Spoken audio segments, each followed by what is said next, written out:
Welcome to Metro Matters. Today, my guest is Gretchen Hunt. She is the director for the Office of Women. And I also have Eunice Mukaz. Say it again. Mukaz. And she is with See Forward. Welcome, ladies, to the program. Thank you. Thank you. So, Gretchen, I'm going to start with you. Mm-hmm. As the director of the Office for Women, talk a little bit about that and what the Office of Women does. Sure. So the Office for Women is in the Office of Equity in the mayor's office. And we've been in place since 1991, but not everyone knows about us. The good thing is that we have Office for Women ambassadors all over the city, so they are championing the office. But put simply, we just tried to elevate the status of women and girls in the city, focusing on economic empowerment, civic engagement, trying to help empower other agencies across Metro to think about gender equity and what works for women, whether it's in parks or planning, and then also working on gender-based violence prevention, preventing domestic violence, sexual assault. So that's a little bit about our office. And do you run programs out of that office? Well, we partner. So we'll be talking about that today, but we really collaborate because the office is more of a convener and pushing policy and empowering our ambassadors who are leaders across the community to really be our eyes and ears and collaborating in community. Your office of one? One, yes. But we have 50 ambassadors trained and we have partners throughout the community. So that's really the way that we do the work. Right, right. So Eunice, tell me a little bit about See Forward.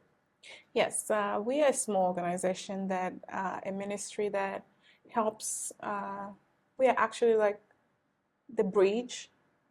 We are in the gap, standing in the gap to connect the citizens, American citizens, and also immigrants who are coming in to come together and help each other. So we've been helping.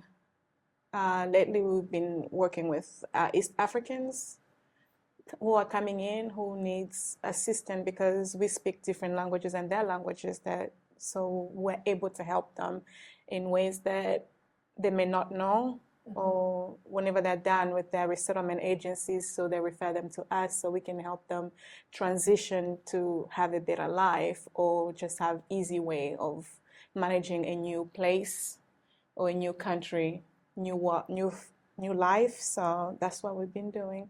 Just helping. And so you are from the Democratic Republic of Congo. Yes. And so how long have you been in Louisville?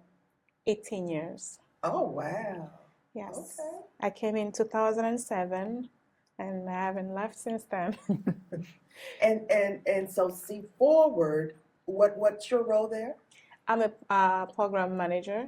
So I manage the programs that we have over there to oversee different kind of projects or programs that is going on. Mainly right now we're working with women.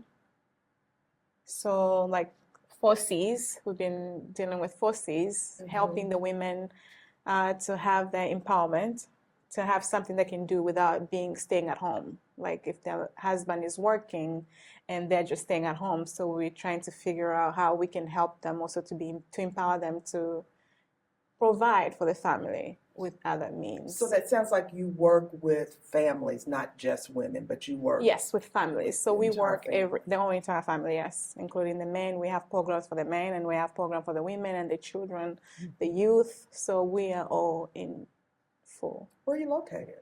We're located in Hikesland. We're just behind Butcher United Methodist.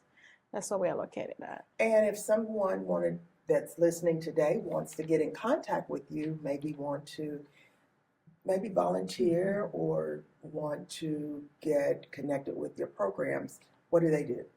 They usually get on our page, See Forward. C. Just the alphabet C, or is it S-E-E? No, the S-E-E. Okay. And then 4 with just the number 4, and then Forward.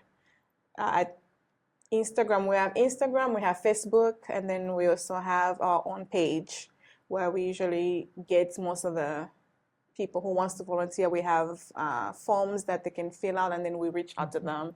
And on top of that, we have so many people in the church that know the area. So one person will tell the other and the other person and the other person, and that's how we came to grow up, because they keep on telling each other, oh, let's go to this place, and that's how we are known like that in there. And we don't just serve the people around Hikesland, we serve different areas of Louisville.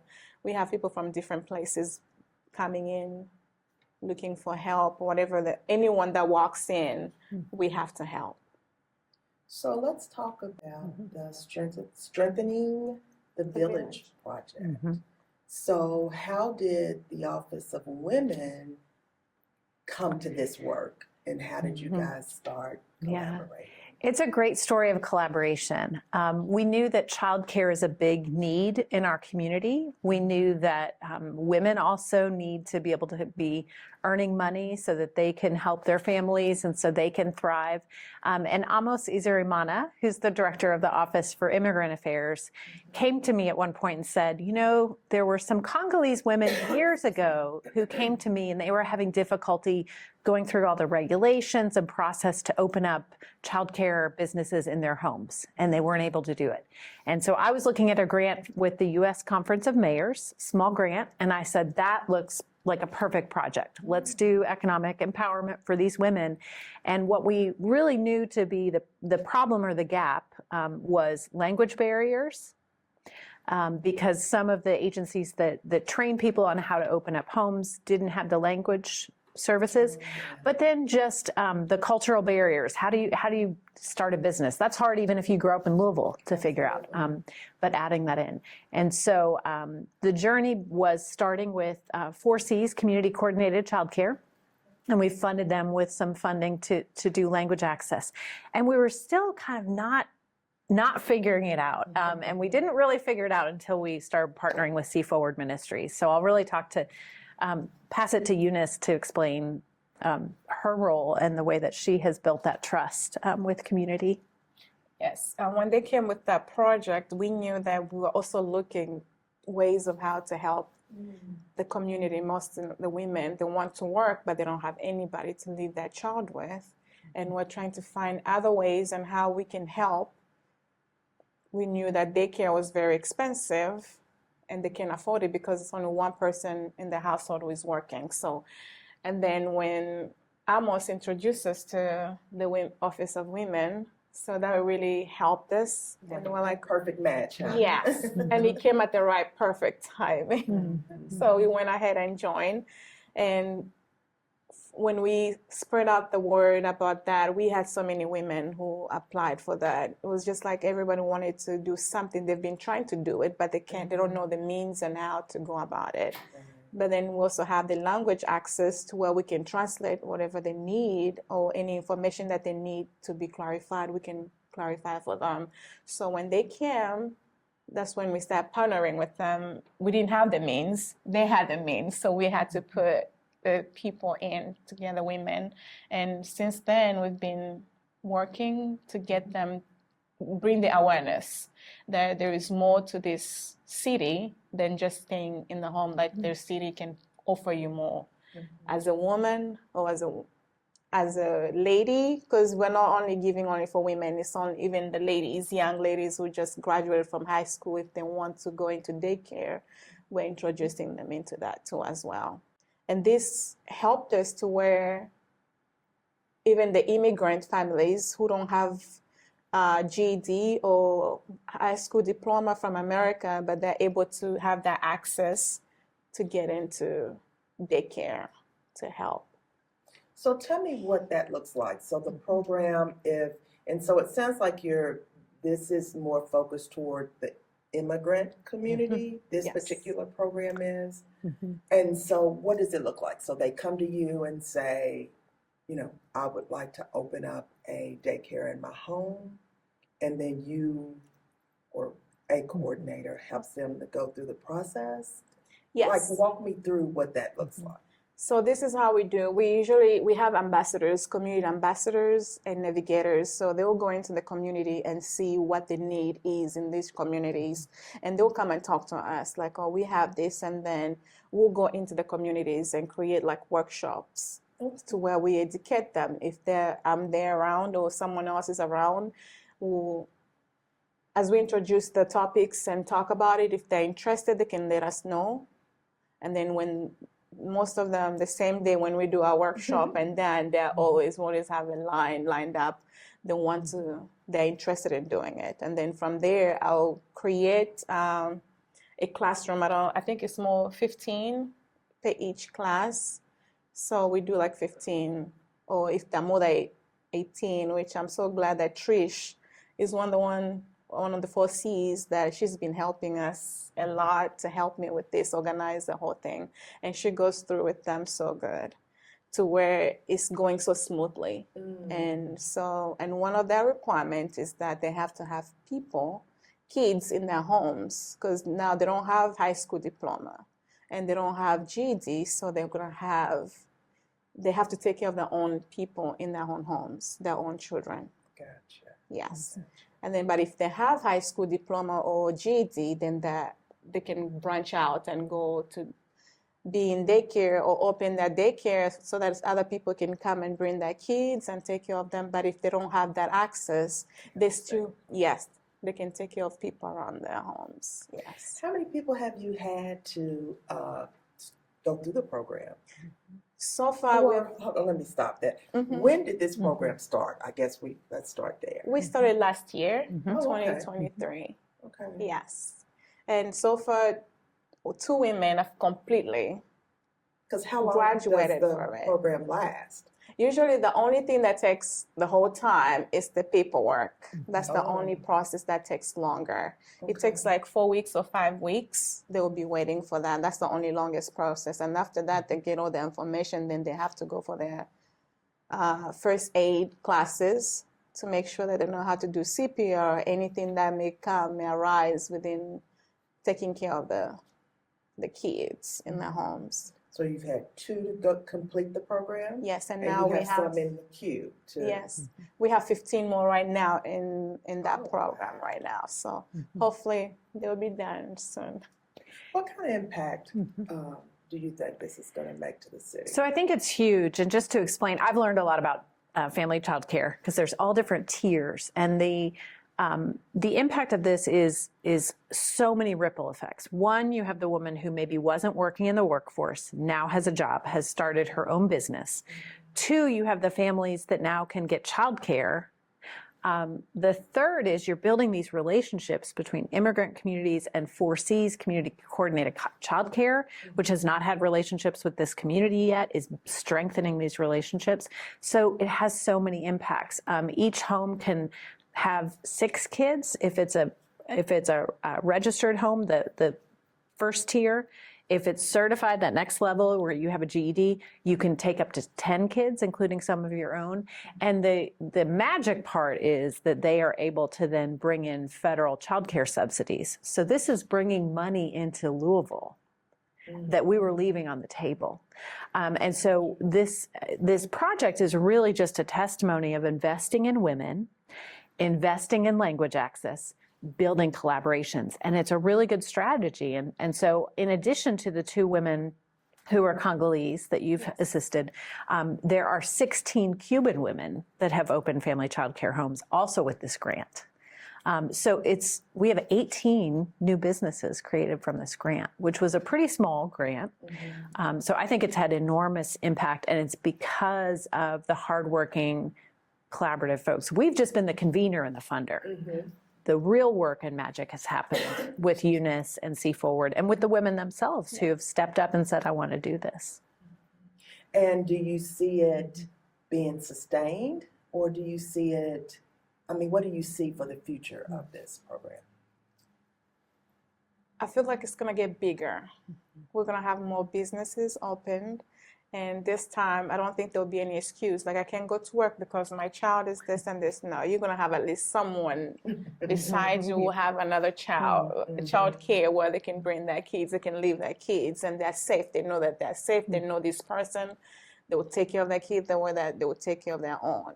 So there won't be that excuse. So that means that it's going to be more, in workforces, they can also work. These women can work, and also knowing that their work and their child is being taken care of, and they're good. So I can see this one becoming more bigger and bigger. I feel like the women are being empowered for this. And this just started with the small seed. And now it's going to get bigger.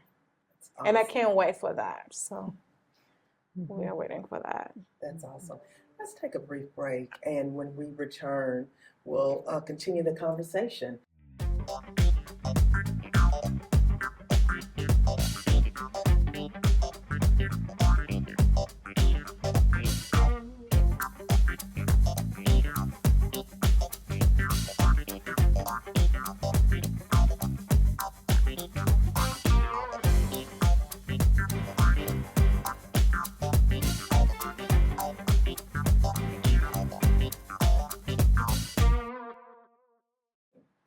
So, we had really started to talk about the program itself and the impact that it's making on this city.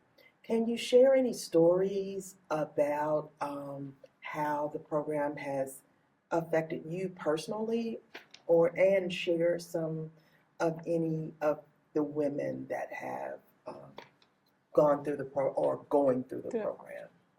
Yes. This program has exposed me to be out there. I felt like I'm just like a person who is in the background. And then I just meet them in the office when they come and look for services, and I'm just introducing them, and then I'll see them whenever they have questions or on the phone. But now every time I go into the communities, they already know that that's the woman that we have to go for the daycare and all that. I like that. At the same time, I'm like, I'm not just all about the daycare. I'm here to empower you in any kind of business, because I know this is just the beginning of it. And I'm pretty sure there will be more businesses to arise from this. So That's good. I like the way they look at me like the daycare lady. I think that's how they call me now every time I go there. Like, that's our lady.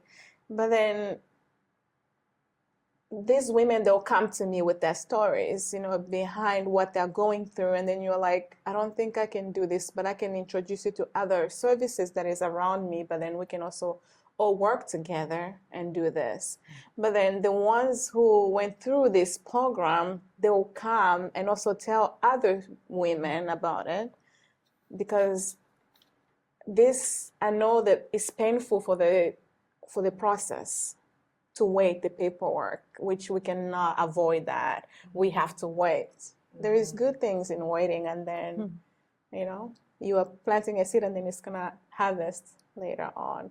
But so it's just like for them to wait, they can wait. It's not like here and there, but these women who waited and then now they've succeeded and now they are working, doing their work that they love, they waited for. So that's what is really empowering and also encouraging, like, okay, this person waited, so I can also wait and do these things. And these women who did that, they're all now advocating too.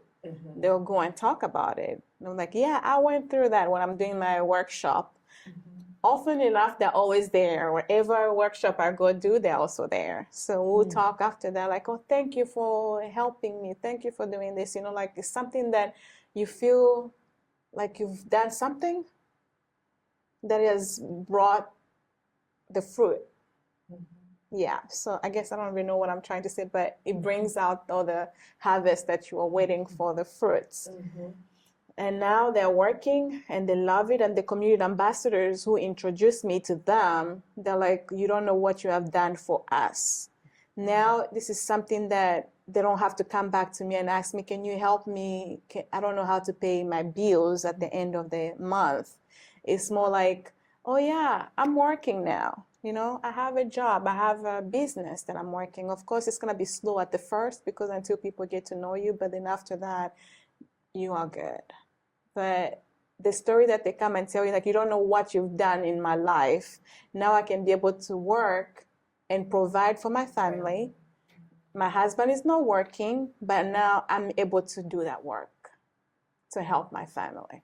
So that's So you originally said they look at you as the daycare lady, but I think they look at you as someone that has empowered them and provides resources. So I think they look at you more than the daycare lady. I love Lots to be more. here. Yeah, Yeah. just by what you're saying.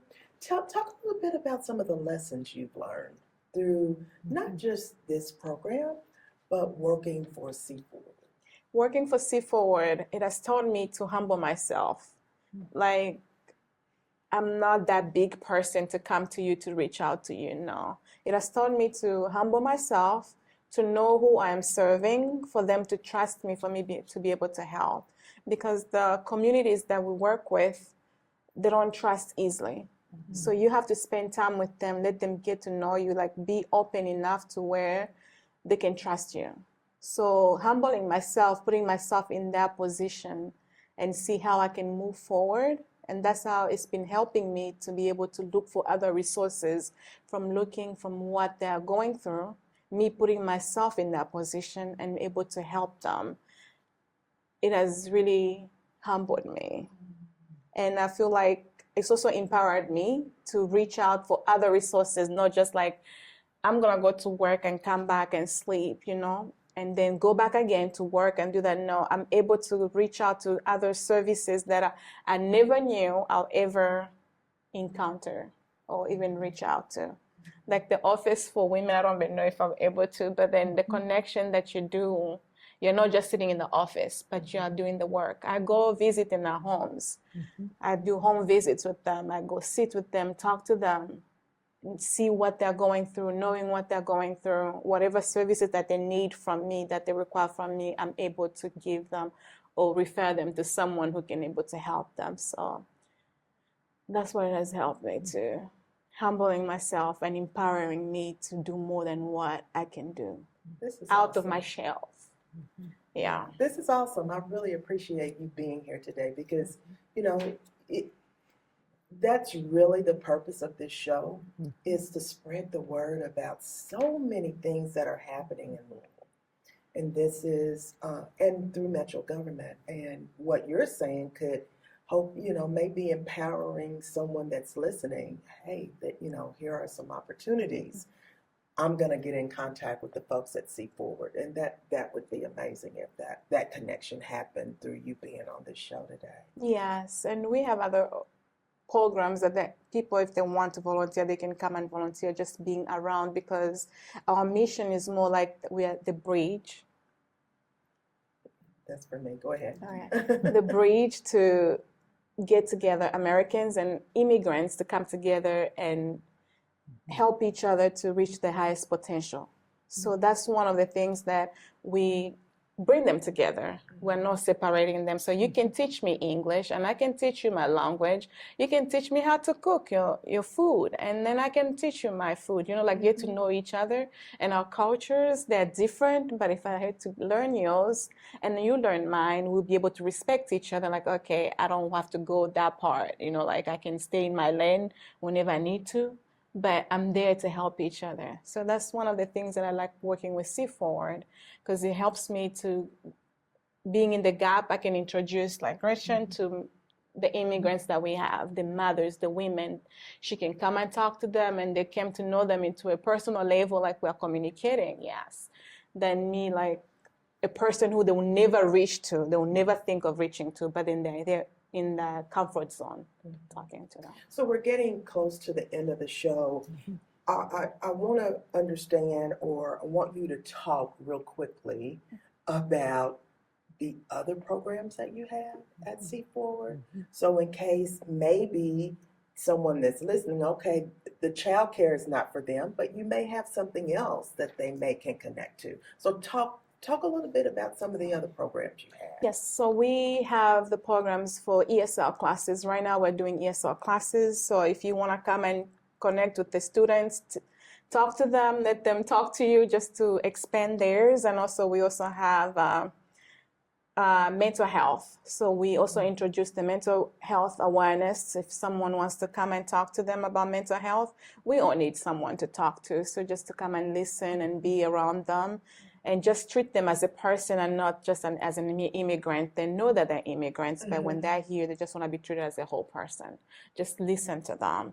And also we have youth programs and children programs that they can help to get their mind connected to reading or doing math, all those things. So I want to be clear. See Forward is not just for immigrants, right? Or it is just for immigrants. I No, want to be it's clear on not. that. Yes, it's not just for immigrants. We do serve immigrants, but it's so even Americans can come. We have things to do. That's why we are the bridge.